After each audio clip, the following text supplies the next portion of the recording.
We are extremely delighted to have Ms. Divya Negi, who has a lot of experience in public policy discussions and consultancy.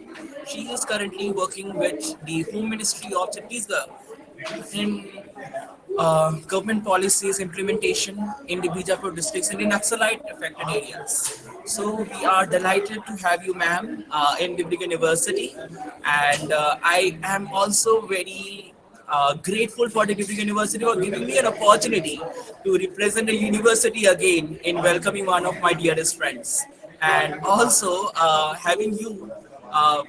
For a training session for the Dibrugarh University students. Hopefully, it will be a great session and a memorable session indeed. Over to you, ma'am.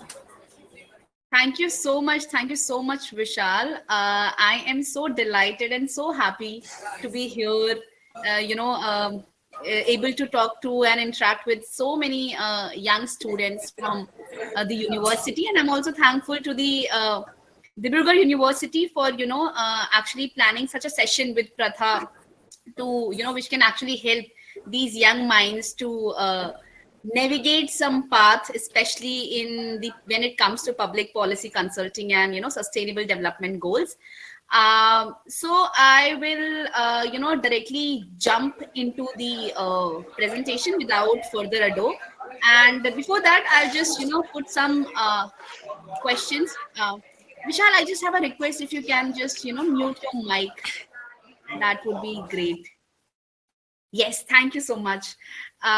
So now I will be just, setting the context. What are we going to talk about? Is definitely you all must be aware about that. We are going to talk about how one can, build a career in when it comes to public policy consulting and SDGs. And before that, we will understand what public policy is, what consulting is, what SDGs are, and how we can actually build our career in this. Also, I will try to keep this interaction bilingual. Something I'll be speaking in Hindi and something in English. I hope all the students will be fine with it. You can send me the reactions with a thumbs up so that I can get to know that whether I should solely go with English or Hindi, or I can mix both. Also, Vishal can help me with the comments what these minds would have to say about in between, and we'll Of take up course. the question and answer sessions at the end. Okay, so do let me know if you guys are able to see this screen.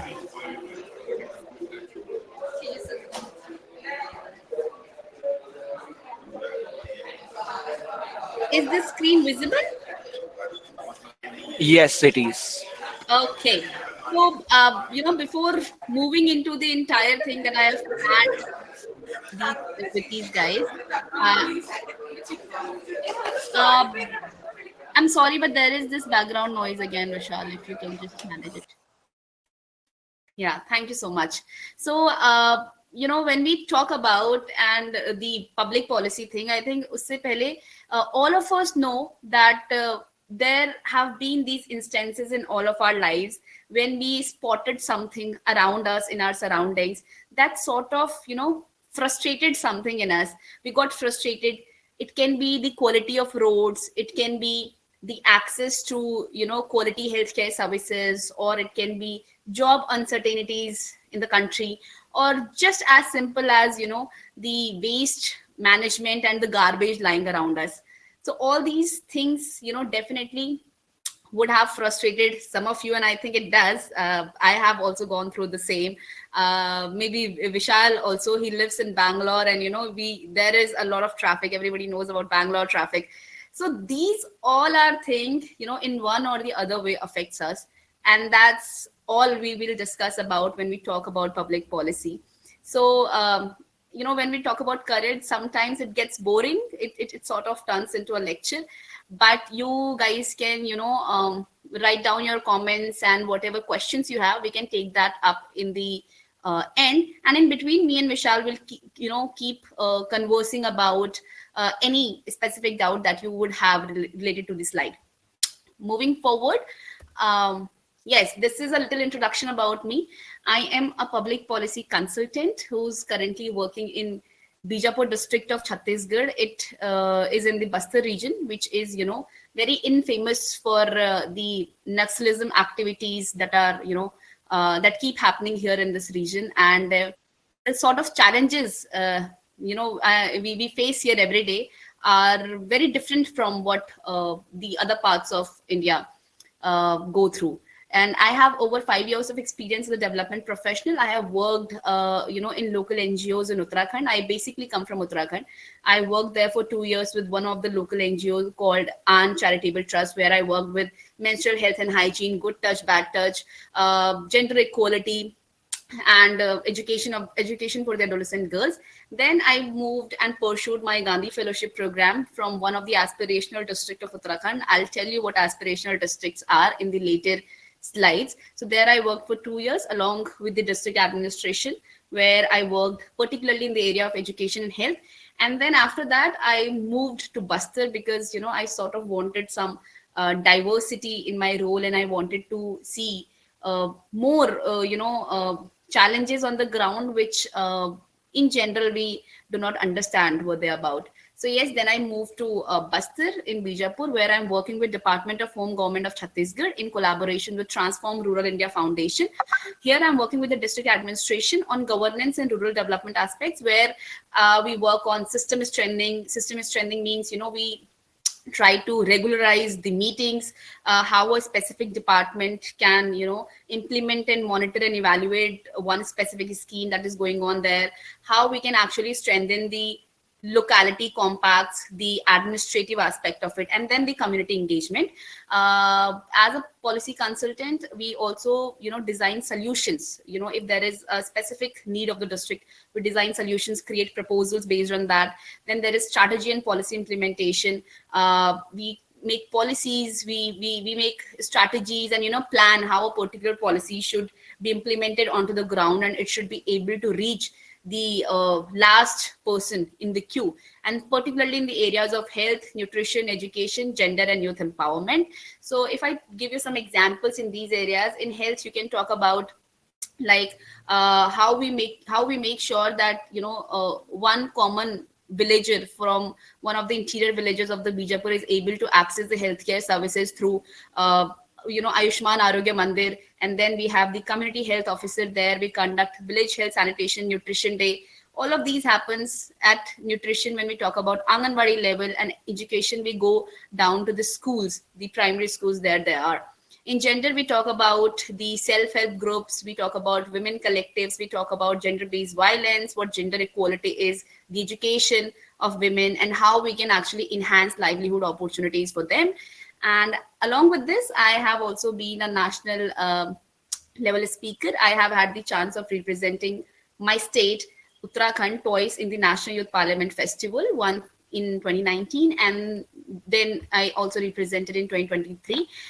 Recently, in January last month, I was selected as an anchor by Ministry of Youth Affairs and Sports to host Viksit Bharat Young Leaders Dialogue under the auspices of Honorable Prime Minister. So this is a brief introduction about me, and you can see the pictures on the right hand side, where at one hand we sit with the district collector and the CEO Jila Panchayat, IS officers, bureaucrats particularly. With them we plan, attend meetings, discusses and deliberate. And then in the picture below that, as a policy consultant, I also go to the field. I talk to the students, I talk to the health workers, I talk to the teachers, and even the community members and the public representatives there. Then moving forward, what is the entire objective of this session? So I would also request Vishal, if there is, some comments in between, we can take them up, or we can also do that. We'll take it, finish this entire PPT, and then in the end, we can keep it interactive a little more. Okay, so talking about the objective of the session, we will talk what public policy consulting is and why it matters. And then we will talk about what are the career opportunities in this particular domain and how one can start with this, especially, when one is getting graduated from the college, and then we are always at that crossroad that, okay, now what should we be doing? So we will discuss all that in detail here. So the very first question to all of you is, what comes to your mind when we when you hear the term public policy? Like, you can break it down, you can write the comments, and then if Vishal is there, we can take them up, or I'll just move forward. I'll give you 5 to 10 seconds to think. Oh, what comes to your mind when you think about public policy?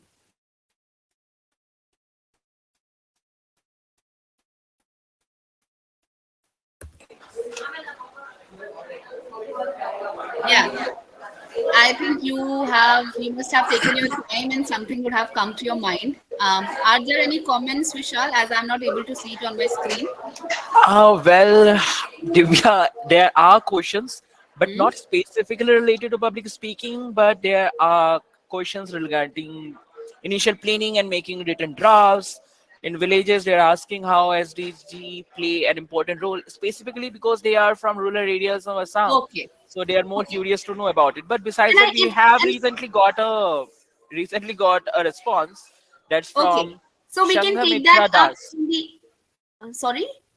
Okay, we have just received a response on public Okay. policy by Sangamitra Das. That Hmm. is, public policy is the government's approach to addressing public issues through laws and regulations. Yeah, very, Some very are saying correct. that it is related to public policies or guidelines to solve real world problems.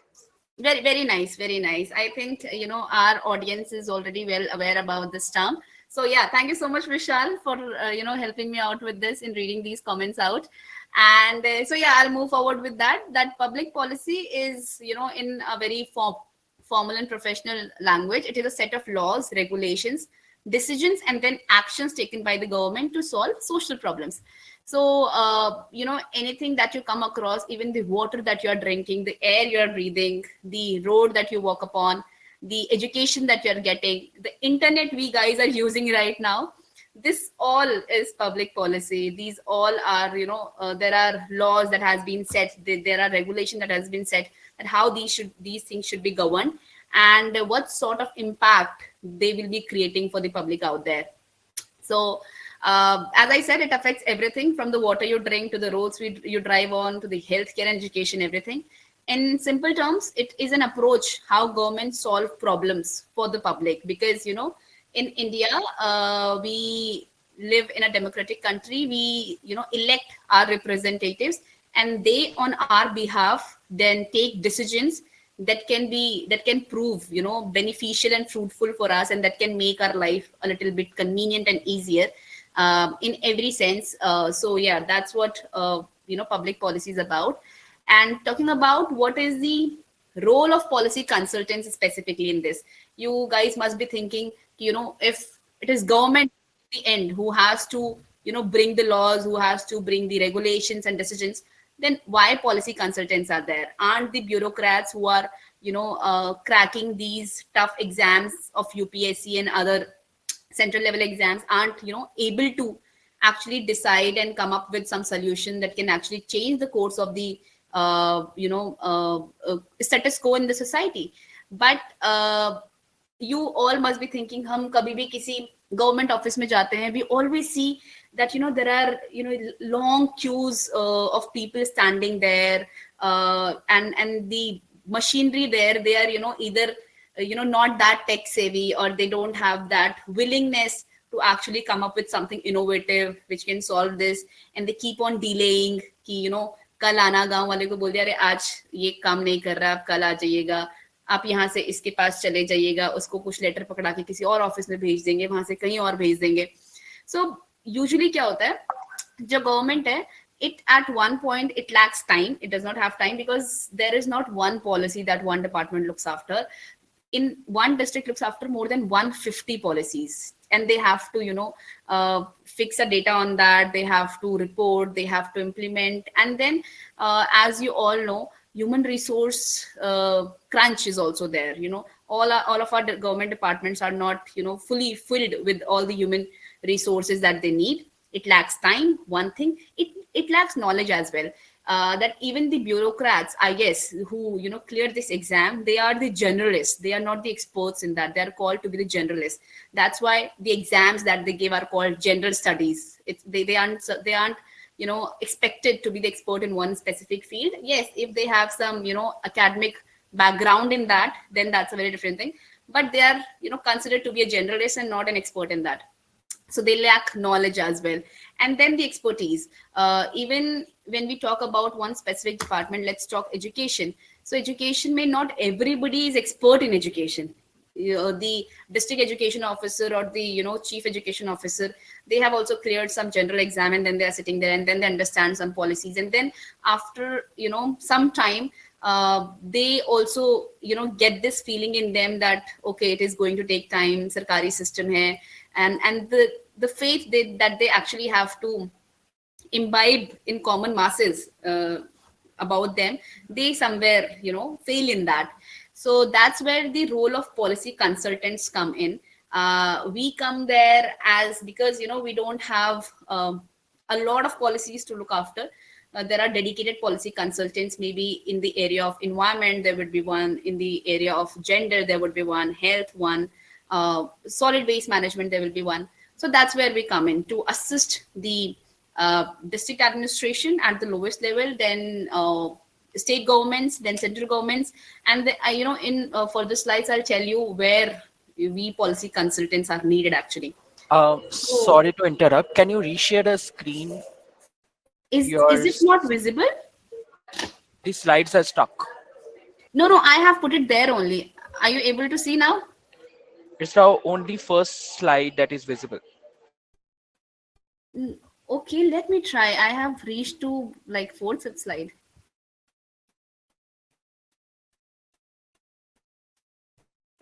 Yeah, it's fine.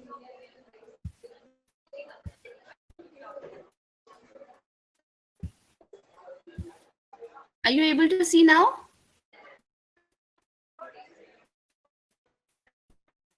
Yes. Hello? Yeah, it's the sixth slide. Yeah. So what are you able to see? What is public policy, right? That is the slide. Why are SDGs important? That's the slide we are able to see. No. I am on. That's. What about now, Vishal? I think there is. Why are SDGs important?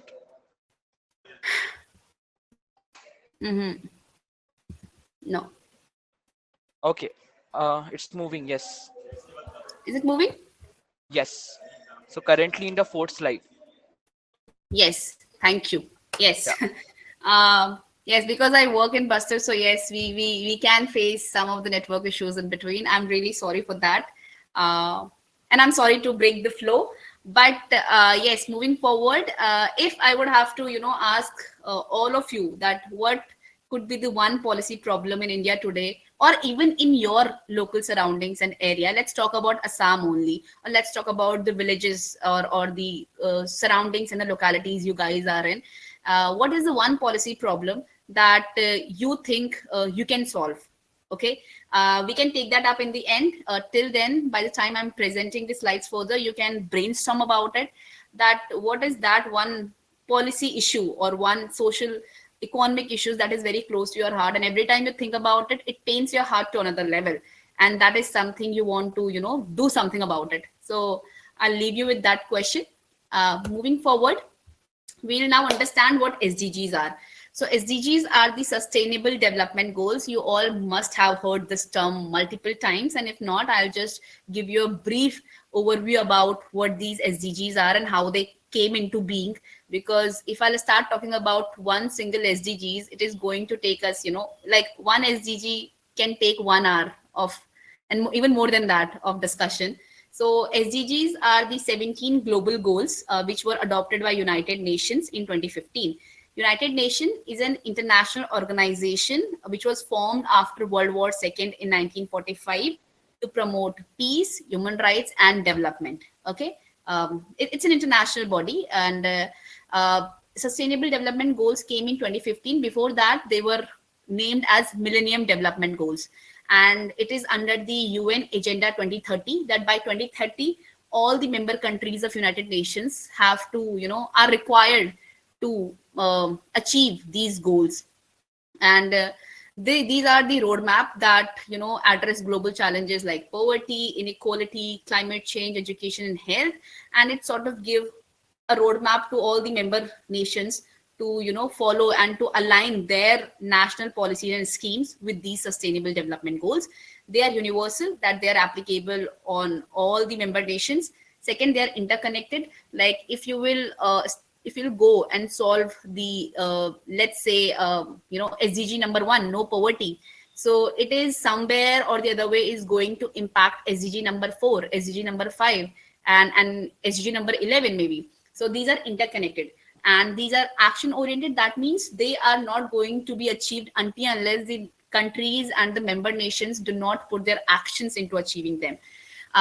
In India, if I talk about, there are in India there are programs like aspirational districts program and aspirational block program, which is the Indianized version of these sustainable development goals. I'll talk that about later in detail. Yeah, so these SDGs are, let me just give you a brief overview. The SDG number 1 talks about no poverty, that because poverty is an a multi-dimensional and intergenerational concept, so there should be no poverty, there should be no hunger, nobody should go to bed or die because of hunger. This is what SDG 2 is. SDG 3 is good health and well-being, which means everyone should have equal access to quality healthcare and well-being, be it when it comes to drinking clean water, when it comes to inhaling clean air, when it comes to living in atmosphere that is not difficult or that is not challenging to your well-being. Then fourth, quality education, everybody deserves it. Fifth, gender equality. SDG 6 talks about clean water and sanitation. SDG 7 is about affordable and clean energy. SDG 8, decent work and economic growth. 9, industry, innovation, infrastructure. 10, reduce inequalities. So like if SDG 10, if someone is working on SDG 10, reduce inequalities, then eventually it is going to impact, from SDG 1 to SDG, all other 16 SDGs it is going to impact. SDG 11 is about sustainable cities and communities, that how we are planning our development, how we are planning the urban areas, that they can be sustainable and our communities, the future generations can actually have access to everything that we are having right now. SDG 12 talks about responsible consumption and production. 13 is climate action. 14th is life below water. 15, life on land. 16, peace, justice and strong institutions. And 17 is partnerships for the goals. So yeah, these what SDGs are. And if and we'll talk about how a policy consultant and the career in public policy consulting is important. Why understanding these SDGs is important when it comes to public policy consulting. Now, these SDGs are important because government worldwide, including India, they have to align their policies with these SDGs, which I just told you. Okay, policy alignment has to be there. जितनी भी national schemes हैं, national public programs हैं, you take anything. When you talk about midday meal, I think everybody knows what midday meal is, right? हमारे primary and upper primary schools में हर एक बच्चे को दिन में government की तरफ से midday meal provide किया जाता है, so that एक तो we can provide nutrition to the underserved children, and second, we can lure them towards education, that how important it is. So since 2005 we are providing this to, and this is one of the largest program in the world that is run to provide nutrition and to bring children into the school. The policy alignment has to be there. Like recently, if you talk about, there is one program which is called Anemia Mukt Bharat campaign, which talks about that we have to reduce anemia, because anemia is not seen as a disease in general.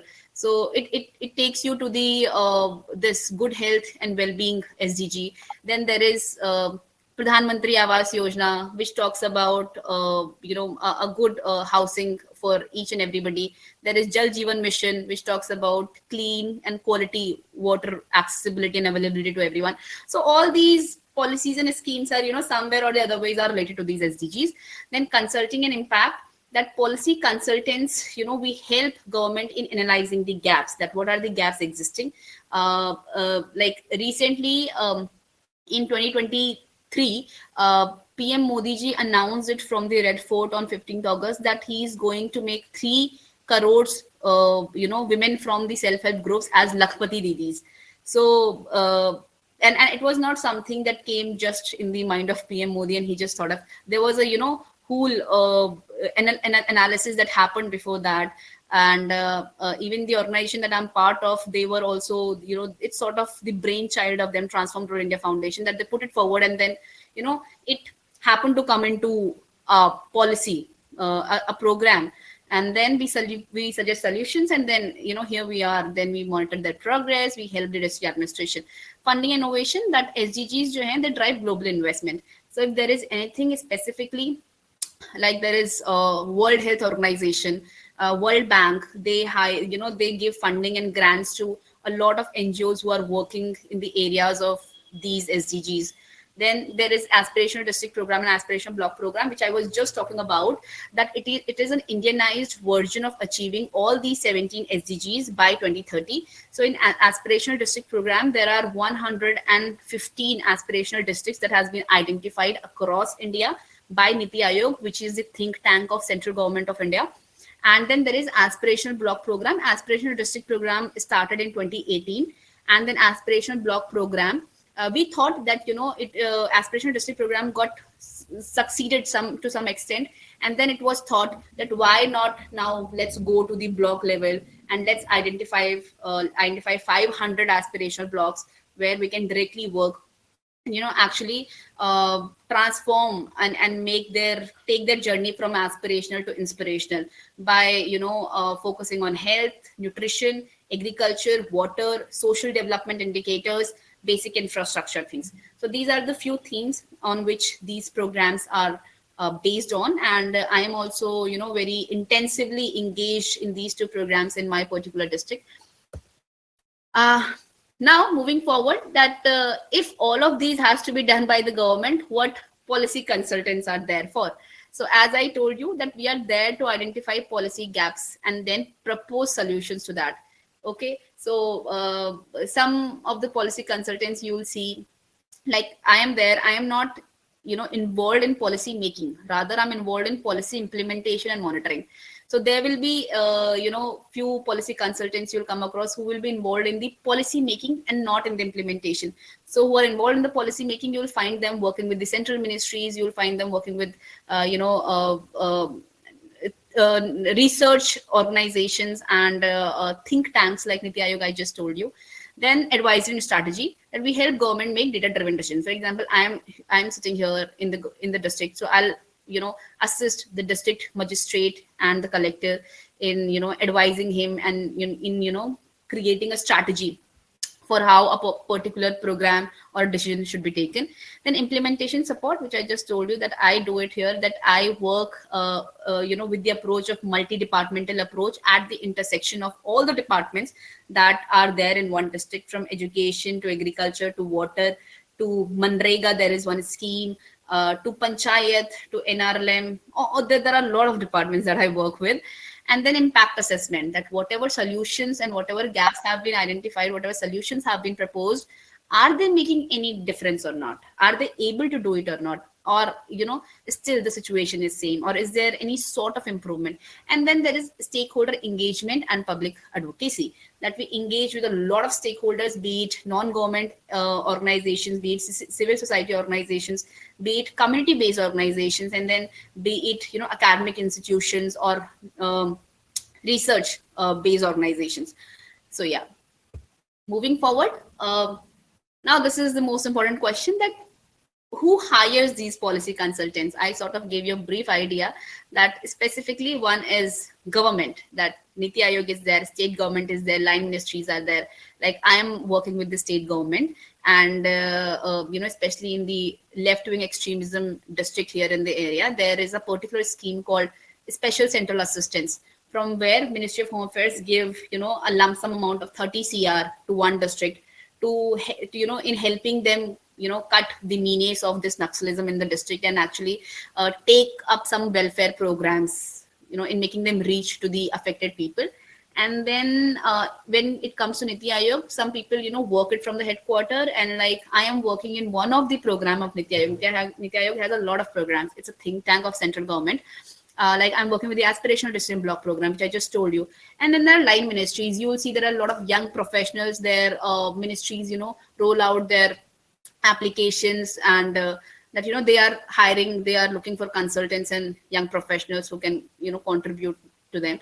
Then there are international organizations. UN, I just talk about. UN has a lot of wings and branches. There is UNDP, there is UNFCCC, United Nations Development Program, there is UNFCCC, there is UNFPA. So yes, international organizations also look for policy consultants, and then they look for experts in general. They will be looking for the experts in gender, maybe in youth advocacy and empowerment, something maybe in climate change, and maybe somewhere in the food policy and all. World Bank is there, and then there are think tanks and research institutions. For example, there are also such organizations where a policy consultant is needed just to research, so that some policy briefs can be made and can be presented to the ministries, and at a large scale you can create some change. And then there are NGOs and private firms working on governance, like I'm also part of one of the NGO called Transform Rural India Foundation. There are NGOs who are working in the areas of education and health, like there is one called Piramal Foundation, then there is another one called Central Square Foundation, who are specifically working in education. And even in education, they are working on foundational literacy and numeracy campaign, that a child should be able to have should be able to have the understanding of basic numeracy and literacy. We do talk about that, and there was this challenge that our a student of class 8th was not able to read and write a text from class 6th and 5th. And that's why this campaign came up, that we are only focusing on passing the student and taking him to the next class, but we are actually not talking about the foundational learning of numbers and language that is essential for his growth, for his holistic growth. So yeah, all of these are the examples. Moving forward, now this is very important to all of you, that how you guys should be starting with public policy, if you want to, because this area is something where at times you will feel demotivated, because you think, okay, what sort of change am I able to bring? There are so many people. One day you will go and you will see one child in the road who's begging and who's not going to school, and it will pain your heart. You'll be like, oh, something has to be done in this area. And then the next day you'll go to a hospital and you'll see the patient lying on the stretcher outside and nobody's attending him. Then you'll feel, oh, something has to be done in health as well. And then you'll just go and maybe you will see a stray dog, okay, who just met with some accident, and he's not able to, that dog is not able to walk properly. And then you think, oh, what are we doing? There something must be done in this area as well. So there are a lot of pain points in our society, in the world around us, but we have to remain motivated to this. And when it comes to starting with this, as I said, you need passion, you need motivation, internal drive to actually do something for your society. And there is no single path actually. Any engineer, any person from a commerce background, and somebody from science, economics, sociology, management, you can enter into this field like through different educational backgrounds. And if somebody really wants to pursue a formal education in this, then you can pursue your bachelor's in humanities and social sciences, and then you can get your master's done maybe in public policy, in governance, in rural development, or maybe specifically in education. If you want to become expert in one thing, then you can pursue your master's in education or in public health, or maybe in sociology or gender studies, that you can do. And to gain the first-hand experience of how this policy consulting and this development sector looks like, then you can start with fellowships and internships. Fellowships, there are very 4 or 5 very well-known fellowships who even pay you, like you fill out their application form, you get selected. There are some rounds that you have to get selected through. You get selected, and then you get paid to work. And then you are also, there is a lot of focus on your learning and development as well. Like there are fellowships like Teach for India, which specifically works in the education field. Then there is LAMP fellowship. It is more about research based, secondary research based, that here in this fellowship you have to work with the MPs directly. Then there is, State Bank of India ka Wi-Fi fellowship, Youth for India fellowship, and then there is Gandhi fellowship. So there are many other. If you just search even on Google that 10 very famous fellowships in India, you'll come across all these. And then they have their application forms rolling out every year. I think around the time of October, November, they do take them out. But yeah, LAM fellowship, I think they will be doing it now in Feb, January. So yeah, moving forward, what are the skills that are needed? What are the skills that are needed? So the very first thing that I told you, I really believe in 3 C's, and 3 C's not just when it comes to policy consulting or development sector. In general, if you really want to do something in any area, you have to have these 3 C's, which is curiosity. That first of all, you should not have that laid back attitude. कि ठीक है जो हो रहा है चलने दो हमें क्या लेना देना. You should have that curiosity, that you should have that drive of asking why. You should be questioning, okay, why it is happening. Like I told you, if you if you'll notice some old age women begging there on the road, and if you just go and pass ki theek hai bahut sare dikh jate hain aise sadkon pe, it's not a big deal. Until unless you would not have that curiosity and that drive to ask why that woman is there. Isn't government doing something about it, or isn't there any organization who provide them support? Why she was there? What about her kids? Where is her family? Until unless you do not have this curiosity in you, I think the objective that you'll come here with to create the impact is going to be very difficult. And then there has to be confidence in your questioning, that the question that I've asked, or the question or the pain that I feel in my heart is right. There is nothing wrong and right in this. You can come up with any problem which I think nobody in this world would have thought about. So you should have that confidence. You can work with just the stray dogs, or you can just work on like why the girls, the rate of dropout is higher among adolescent girls and not boys.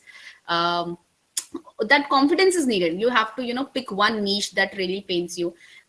And then there is communication. Once you have found the problem, once you have started questioning it, once you have that confidence, okay, no, this is something one should work on, somebody should step up, then there should be communication, that you should be able to put that problem forward and convince the decision makers that yes, this is something, a solution has to be brought about, something has to be thought about. So these 3 things, I think these 3 C's are really important to come into this sector. Then there is observation. Observation is, when we talk about policy, it should not only mean that we have to take it from the national or the state level lens. No. Why Indore is the cleanest city in the country, and why we are not able to give that title to other cities of our country? Because Indore is doing something different. If Indore would have thought ki, why should we be the only cleanest city in the country and baki cities to kuch nahi kar rahi hain, ya fir they would have waited for central government to do something about it, or they would have waited for just the MP government to do something about it, then Indore would not have been the cleanest city, right? They took things into their hands. The people there, the community engagement was there, the bureaucratic willingness was there, the political inclination was there. So it's not just one factor that helped it achieve the title of cleanest city. So that observation is important. You can have any problem in your area, in your village, which you think is important. It doesn't matter whether it is important to Gujarat or not, or even within Assam also. If it is important, something can be important to Guwahati and not to other areas, and then something to other areas and not to Guwahati. So you have to have that observation, and then you should start analyzing it, come up with start questioning it, come up with the solution. And you can start small. And then critical thinking, which I just told. After observing, you have to start questioning. Is there something which is already existing to solve this out? And if not, then what can be done? Then problem solving skills. You have found the problem. Now it has to be solved, because these problems aren't going to fix themselves, in one night. So you have to have that problem solving. And then adaptabilities should also be there. There should be research writing and presentation. So if you're going to present it to, for say, the MLA of your area, about one specific local issue in your area, then you should be able to do research about it, that whether there are some existing state level or central level schemes existing, and what are the problems. You should, gather data, then you should put forward your problem statement, then the solution, then you should have a basic writing skill, and then presentation, which comes with the confidence, which comes with the communication. Then data interpretation analysis, as I said, not on a very large scale, but yes, a basic understanding of data interpretation is needed, because in today's time we talk about data driven decision making, that if some policy has to be brought out, if some changes has to be made in some policy, it should be data driven, it should be evidence based, it should not be like ki man mein aaya aur kar diya. Data has to back it. And then in the end, that have faith, because sometimes you'll feel so demotivated, you'll be like, oh, what have I done, I wanted to do so much. When even I entered into this sector, when I was doing my Gandhi fellowship, I had so many things in my mind. I want to do this, I'll change. I had 50 schools under me, with which I was intervening. And I was like, in 1 year, I'm going to change all these schools. They are going to have all the basic infrastructure in them, from child-friendly furniture to, painted walls, and teachers should be trained. But then when I, at the end of that 1 year, I was only able to impactfully work with only 8 schools, I still remember. And in one of them, I was able to set up a library. In another one of them, I was able to, build a boundary wall with the help of some civil society organization, and then some fund I gathered from the district administration. So we need to have faith that one step and one life at a time. That's how we should move about in the sector. It is very difficult to keep yourself motivated. Sometimes you'll find that there is a lot of political intervention, and sometimes you'll feel there is so much of unwillingness in the bureaucrats and in the officials, that you'll see कि यार मैं किनके साथ काम कर रहा हूँ या फिर कर रही हूँ. You'll have these questions in your mind कि you'll feel like कि अच्छा, there is one specific department called women and child development, तो कि उस डिपार्टमेंट के हेड को भी तुम्ही को पुश करना पड़ रहा है. What is the status of supplementary nutrition? Are lactating women getting it? Pregnant women getting it? They're like, हाँ मैडम बढ़ तो रहा है. That is how they will respond to you. But then you have to keep yourself motivated that your existence and your presence here is making some difference. So yeah. And then the pro tip, which I would say, and I have already told you this, that you don't have to have a policy degree in this. You can be from any educational background. You could have pursued anything. And one fine day you feel like this policy issue, this particular social issue has to be addressed, has to be solved. You can just take any hands-on experience. You can just start working on this without even, being part of any organization or anything. And you can start writing about it also. You can put out your thought in LinkedIn. There are a lot of platforms, social media, Facebook, Instagram. You can hold discussions and dialogues, which Pratha does. Okay. We conduct online sessions like these to, talk about these topics with the youth out there, so that, at least we will be able to brainstorm, help them brainstorm these ideas, that we says that, this is not of our interest. Hame kya, hum to college mein ye kar rahe hain, wo kar rahe hain. But no, everything is politics and everything is driven by policy. As I said it in the beginning, the air you are breathing right now, the water you are drinking, the house you are living in, the roads you are walking on, the transport you are taking, the education you are getting, the jobs you will be looking for, everything is driven by policy. And we should have that internal drive, internal motivation to, take part in all of this. And it can be anything. You don't have to take all these into one hands. You will be, exhausted, hell exhausted. You can just pick up any one thing and start working in this. So yeah, thank you so much. And here on the left side, you can see, the picture with which I started my presentation with, that at one point we sit with the officials, with the bureaucrats. I sit with them, I discuss that, this is what I saw on the ground. कि आप लोग तो कह रहे हैं कि सब कुछ बढ़ रहा है, आप लोगों ने 100% saturation दिखा दिया है, but I talk to this group of self-help groups in this village, but उनमें से तो इतनी औरतों को नहीं मिल रहा है. So what is it saying? Then what the collector will do? Collector will, ring a call to Sachiv there or to a block development officer there, and then he'll ask.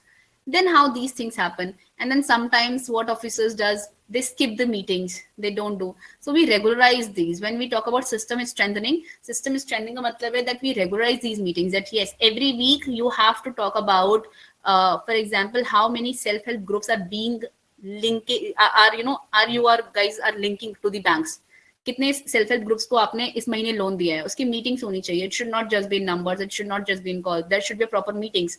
So yeah, that is how my work look like, but I have told you other avenues as well where policy consultants go and work. So yeah, thank you so much. If there are any questions now, I think we can move forward.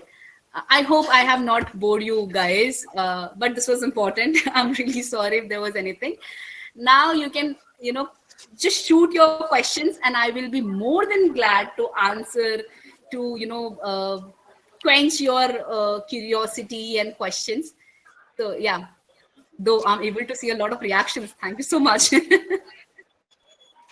Yeah, Vishal, over to you. While you're talking about boring, I'm flabbergasted by seeing the number of wows that we have received. So congratulations to you first. I think Dibrugarh University has loved you a lot, and they are going to remember you as one of the best trainers they had. I'm honored. I am honored. Actually, I'm honored.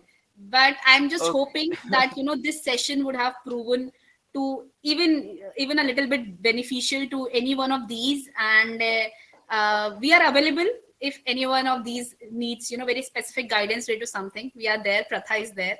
So yeah. Of course. So they are Sangamitra is asking again, how can students from non-policy backgrounds, example economics, law, management, transition into public policy roles? Okay. So as I told, am I visible? You are not.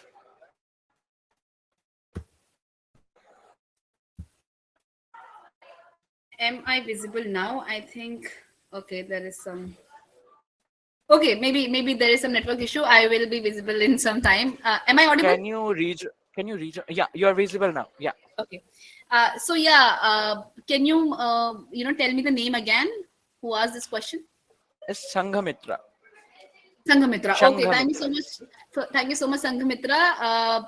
As I told you, that pro tip was this only, that you did not need to be from the policy background, and you can be a part and contribute into policy domains by being from any educational background. With that, you'll have to gain some hands-on experience. And how you can get that hands-on experience for yourself is by engaging with some local NGOs. You can do some internship, like start with maybe doing a 6-month internship, go to the slum areas and start teaching kids there about any specific quality that you have, or start conducting deliberation and discussions with your youth club in your college only. Let's start with it, and start counting that into your experience. So whenever in future you are applying to some organization as a development professional, as a project associate, as a policy consultant, so you can keep these experiences there, that you have the ground experience, you have had the first hand experience onto these problems, and these are the areas you want to contribute in. And then I have told you the names of the fellowships that you can definitely go through Google and go through these websites, and in that you'll also have the opportunity to learn under the very great mentors and I would say social activists there. So that is also another way. But yeah, you do not need to have one specific degree for this. Okay, how do public policy consultants typically collaborate with governments and NGOs in shaping sustainable policies? Okay, so for example, let me give you one example from my experience. Is that so this is a very basic thing, that applications roll out. Okay, be it for job, like if Vishal is an engineer in Tata Elxsi, there was one specific need to Tata Elxsi that they were looking for the engineers, and then he applied and then he got through the interview and all the rounds. Okay, that is one way. The same thing happens with us, that applications come out, organizations look for a specific candidate, and if you are fulfilling that, it's wonderful. So what, like recently I have been involved in one of the program is that क्योंकि बस्तर और अगर हम असम की भी बात करें, ये ऐसी जगहें हैं जो बहुत ज्यादा नेचर के क्लोज हैं, कि बहुत आपका एक्सटेंसिव लेवल पे डेवलपमेंट उस हिसाब से नहीं हुआ है, कि हमारे जो फॉरेस्ट है, हमारी जो लैंड्स हैं, हमारे जो नेचुरल रिसोर्सेज हैं, वो एक्सप्लॉइट हो चुके हैं, they are still there. So one of the project that I undertook in my district is organic farming and climate resilient agriculture. So what I did, I pitched this idea forward to my district collector. I told him that we have the great opportunity to actually declare our district as the organic district in entire Chhattisgarh. So why don't you think that we should be taking it forward, and we should be bringing women at the center of this entire campaign, that the organic farming should not be led by men, because again, that's a prejudice. It will be a very different discussion altogether. But yeah, we in many ways devalue the work women do on fields. Whenever we talk about farmers, whenever somebody would ask you that think about a farmer or imagine a farmer, you will always think a man. That is more likely people will do, but you won't think about a woman, when most of the work except ploughing is done by women on field, be it pre-harvesting and like sowing, weeding, harvesting, collecting all the crop, everything is done by women. So that's how I propose this idea, and this is not being done in the entire state. It's being done in Bijapur, that we are bringing up self-help groups into this. That is one of the problem I identified. You can identify any problem, and then you can come up with the solution. Well, Divya, each question I ask you, I just become intrigued and fascinated by the feelings that you are associating with your work, and the kind of passion that you have for public policy. Passion that you must have for the kind of a job that you must be doing right now. And again, hats off to you. Again, we have a question: what are the key skills needed to be successful public policy consultant? I would say you will learn everything. Okay, सब तुम सीख जाओगे, तुम काम करना शुरू करोगे, सब आ जाएगा. एक चीज जो तुम्हें कोई नहीं सिखा सकता, वो है to have the willingness to actually do something, to have that curiosity. I talked about 3 C's: have the curiosity, confidence, and communication. And you can excel in any field. And these are needed. These are the must needed things in public policy.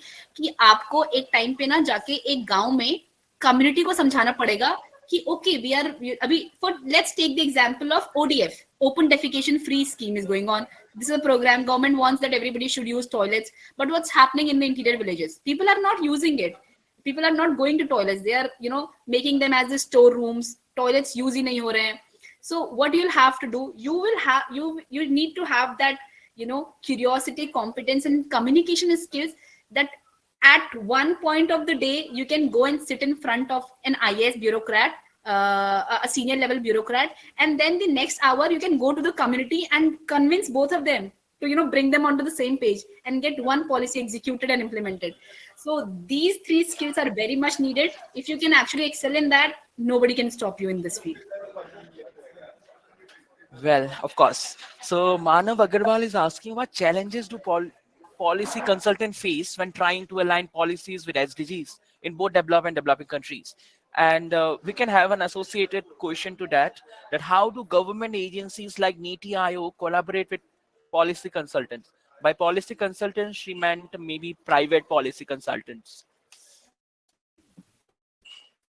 So I am also a private policy consultant. I am working with the government, but I'm not part of the government.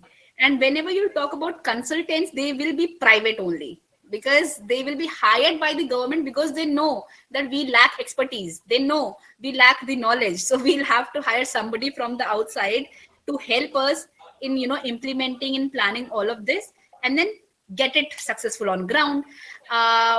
This is every policy consultant is private in that sense. And then I told you, they roll out the application. They put that need out there that we need consultants for this project. So you can, if you guys are on LinkedIn, you can find it out there, or you can go through the websites of these NITI Aayog and other think tanks. Referring to the addressing the first question, what Vishal asked me, that Vishal, can you repeat it? It was related to some developing and developed nation. Can you repeat this question? Of course. So it is about what challenges the public policy consultant face when trying to align policies with SDGs in both developed and developing countries. Okay, so challenges are a lot, which I just told you that you will find because you are only one consultant, huh? You cannot work on behalf of say 1,000 employees that work in a district administration. You can not work on behalf of more than 50 departments that are in one district. So you are just one person. So challenges are going to be a lot that sometimes you'll have an idea and you'll see अरे जिस department के साथ मुझे काम करना है उसकी तो विलिंगनेस ही नहीं है. वो तो कह रहा है कि मैडम मेरी तो let's take an example again कि एजुकेशन में हम कहते हैं एक इंडिकेटर है एस्पिरेशनल डिस्ट्रिक्ट प्रोग्राम का कि every school should have a functional girls toilet. ठीक है, girls and boys toilet. And they say it should be functional. Functional means that there has to be a door, there has to be running water, there has to be dustbin, and there has to be separate washrooms for girls and boys. It should not be one single one. अब department का head क्या कहेगा? वो कहेगा कि madam toilets तो हैं but उनको फंक्शनल समझ में नहीं आएगा. तो वो क्या करेंगे, जिन जिन टॉयलेट्स पे ताले लगे हुए हैं, जिन टॉयलेट्स के दरवाजे उखड़ रखे हैं, जहां पर पानी नहीं आ रहा है, जहां पर महीनों से कोई नहीं गया और मिट्टी भरी पड़ी है, they will put it in the data कि we have the toilets and they will show it 100% because उनको डिस्ट्रिक्ट कलेक्टर की डांट नहीं खानी है, उनको स्टेट गवर्नमेंट से अपने चीफ सेक्रेटरी या फिर जो डिपार्टमेंट के सेक्रेटरी हैं उनकी डांट नहीं खानी है, तो 100% दिखा देंगे. So these are challenges that you're going to face a lot. There is going to be data discrepancy, a lot of data discrepancy you are going to find. You will have to deal on every basis with the unwillingness of these officials that अरे madam आप तो extra काम लेकर आ रहे हैं, चल तो रहा है. मैं ये नहीं कह रही हूँ सारे ऑफिशियल्स ऐसे होते हैं, मैं ये कह रही हूँ majority of them you will find like that. Few officials you will come across who will teach you so much, like who are so driven. उनको नहीं फर्क पड़ता है, वो गवर्नमेंट सिस्टम का पार्ट है. They work 24/7. So you'll also meet officials like that. But then when you are talking about challenges, then these are the basic challenges. One, data discrepancy.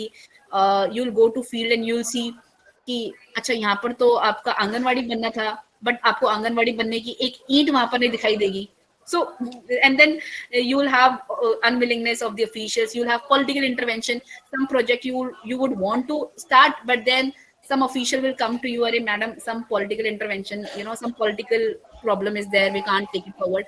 So all these are the basic challenges that our consultants come across, and then because you are not the part of the government, you'll have to position yourself like something that they will listen to you. Okay, otherwise unko ye extra burden lagta hai. So like here in my district, I assist district magistrate. So it is very easy for me to get the things done here because the DM orders them. I tell the DM and then DMs orders the things further. So yeah.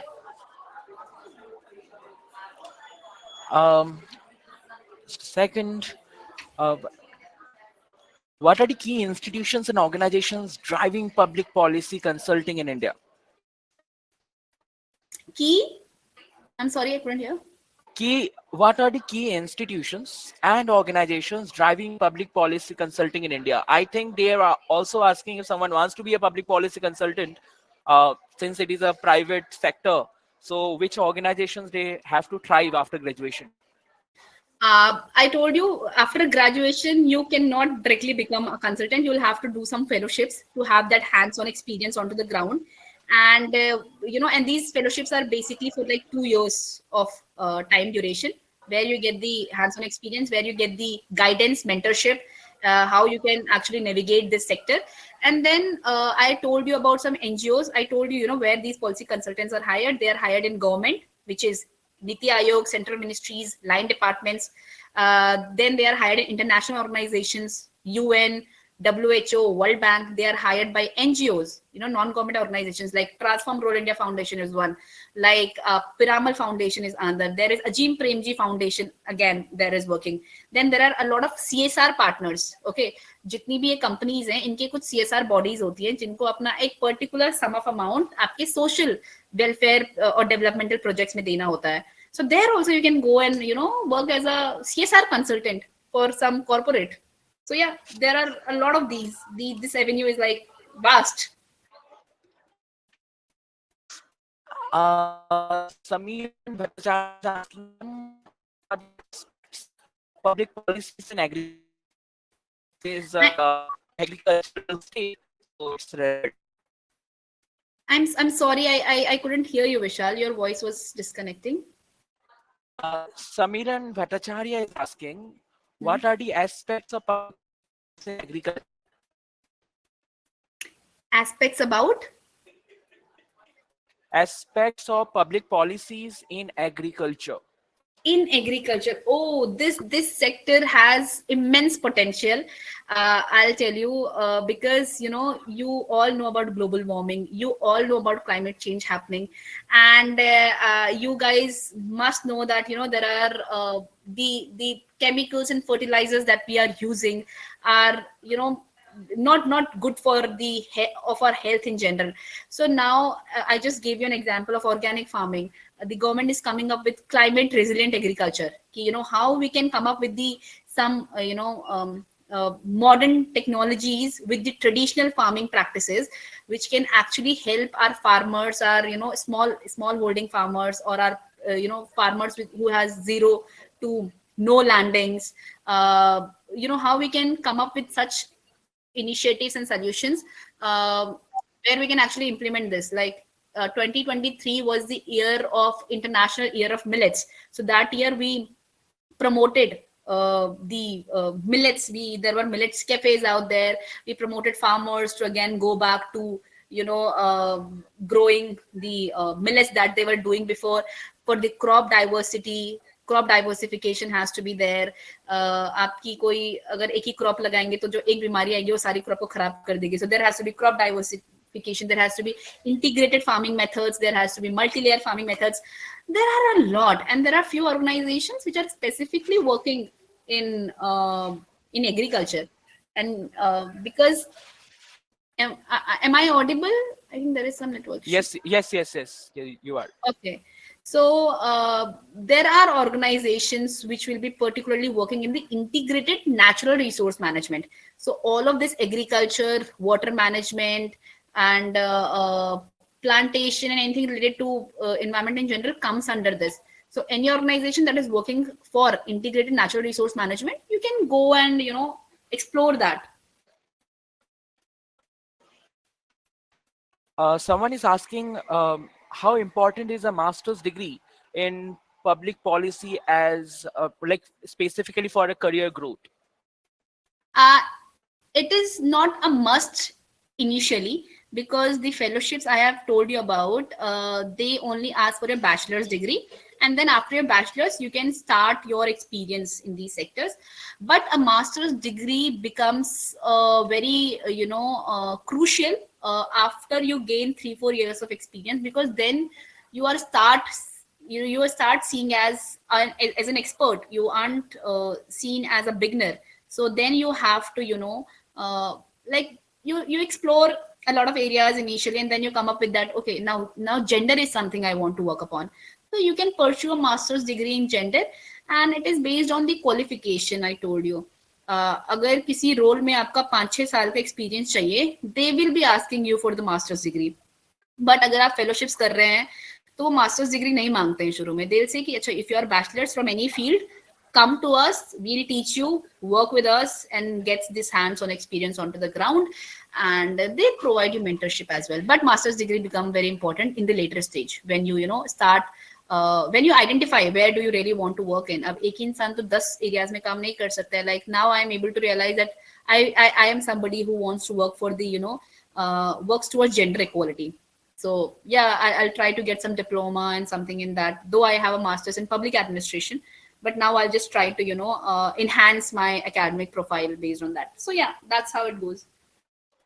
So there we may not take all the answers, because for few of the questions I think during the session itself the answers were very clearly given. So thank you everybody. I think we may end this session, and it was very nice to hear from you, Divya.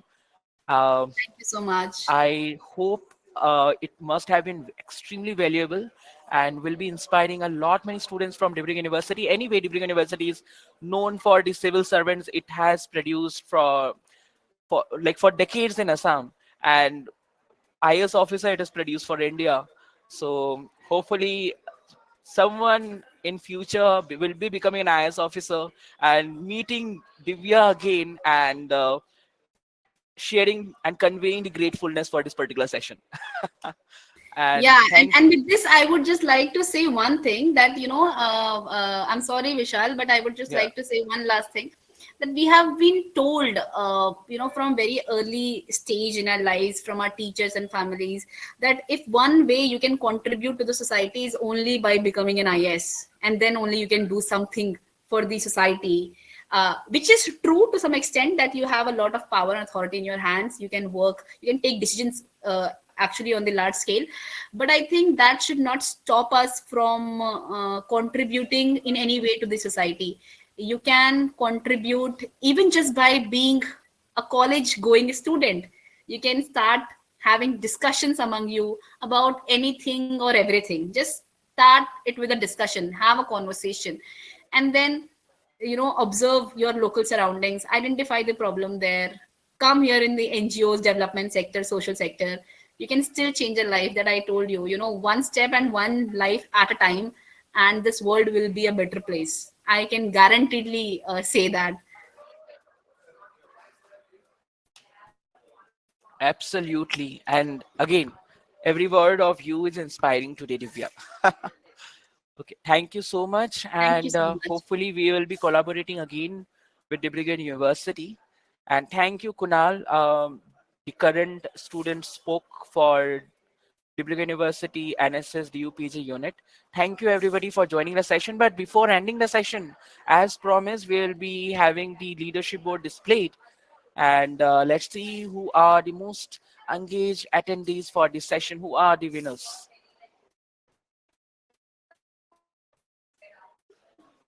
So we have the winners as congratulations. It's Yograj. Yograj is first. Then comes Manav. Then is Krishnagi. So Yograj will be getting a gift hamper from Amazon, and all of this three, Yograj, Manav, and Krishnagi will be getting certificates from Geo and Pratha. Congratulations to you all. And again, thank you, Dibrugarh University, for this series of sessions and choosing us as the training partners. Thank you. Thank you, everybody. Thank you so Goodbye. much. Bye bye.